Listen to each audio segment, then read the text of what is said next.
यदि आप अप्रैल 2022 की प्लेनेट परेड से चूक गए हैं तो आपके पास जून में होने वाली भव्य खगोलीय अलाइनमेंट को देखने का एक और सुनहरा अवसर है।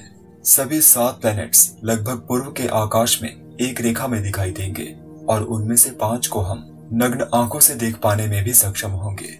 हॉराइजन से शुरू होते हुए इनमें मरक्यूरी, वीनस, मार्स, जुपिटर और सैटर्न शामिल है।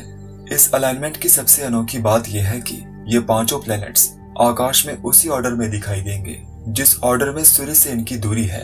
ग्रहों का यह सुव्यवस्थित अलाइनमेंट 18 साल बाद हो रहा है। यह अलाइनमेंट आखिरी बार दिसंबर 2004 में आकाश में दिखाई दिया था। इस वीडियो में मैं आपको इस भव्य खगोलीय अलाइनमेंट से संबंधित सभी महत्वपूर्ण तारीखें और पूर्व आकाश में सभी ग्रहों को देखने का तरीका बताने जा रहा हूँ। तो आइए मरक्यूरी से शुरू करते हैं, वो प्लेनेट जो अप्रैल की खगोलीय परेड में गायब था। सोलर सिस्टम का सबसे नन्हा प्लेनेट सूर्य के निकट होने के कारण जून के पहले 10 दिनों में इसे ऑब्जर्व करना चुनौतीपूर्ण रहा।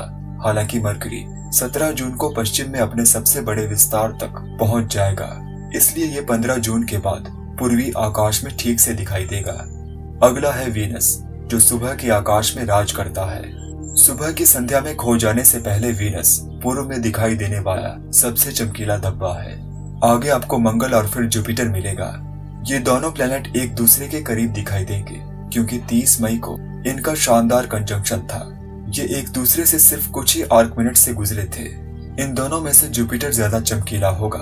दरअसल वीनस के बाद ये गैस का विशालकाय प्लेनेट सुबह पूर्व आकाश में प्रकाश का सबसे चमकीला धब्बा होगा। मंगल 0.61 के मैग्नीट्यूड के साथ जुपिटर की तुलना में एक हल्का धब्बा होगा। अंत में सैटर्न दक्षिणी आकाश में चमकता हुआ दिखाई देगा, जो कि बृहस्पति से काफी दूर है। ये रिंग्स वाला प्लेनेट मंगल के समान चमकीले धब्बे के रूप में दिखाई देगा। जुपिटर और सैटर्न अपने करीबी ग्रह को अप्रोच कर रहे हैं और जैसे जैसे दिन बीतेंगे उनकी चमक बढ़ती जाएगी।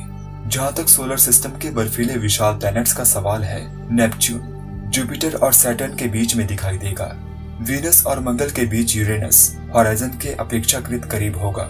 दुर्भाग्य से इन दोनों ग्रहों को केवल एक टेलीस्कोप के माध्यम से ही देखा जा सकता है। अलाइनमेंट का सबसे अच्छा व्यू लेने के लिए आपको सूर्योदय से लगभग 30 मिनट पहले देखना होगा।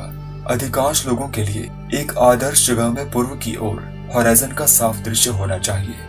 हालांकि भव्य खगोलीय अलाइनमेंट महीने के दूसरे भाग में दिखाई देगा। इस शो को देखने की सबसे अच्छी तारीख 24 जून है। अगर आप इस परेड को देखना चाहते हैं तो एक बार इस तारीख को अपने कैलेंडर पर चिन्हित कर लीजिए। ऐसा इसलिए क्योंकि 24 जून को 25 दिन पुराना ढलता हुआ अर्धचंद्राकार चंद्रमा भी इस परेड में शामिल होगा। चंद्रमा मंगल और वीनस के बीच स्थित होगा, जो दोनों ग्रहों के बीच बड़े एंगुलर गैप को भर देगा। जैसे ही चंद्रमा अपने चक्र में सभी कॉन्स्टेलेशंस की परिक्रमा करेगा, वह 19 जून को सैटर्न के करीब से गुजरेगा, 22 जून को जुपिटर, 23 जून को मंगल, 26 जून को वीनस और 27 जून को मरक्यूरी के करीब से गुजरेगा। जैसे ही चंद्रमा इन 5 प्लैनेट्स के करीब से गुजरेगा, वह 25 जून को अस्थायी रूप से प्लैनेट को ढकते हुए यूरेनस के सामने से गुजरेगा।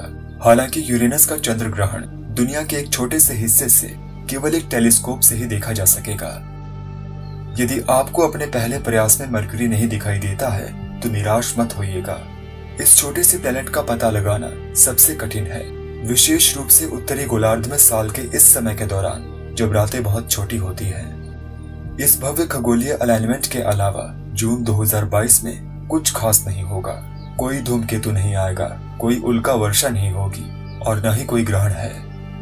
लेकिन 14 जून को साल का पहला सुपर मून देखना मत भूलिएगा, जिसे सुपर स्ट्रॉबेरी मून के नाम से जाना जाता है।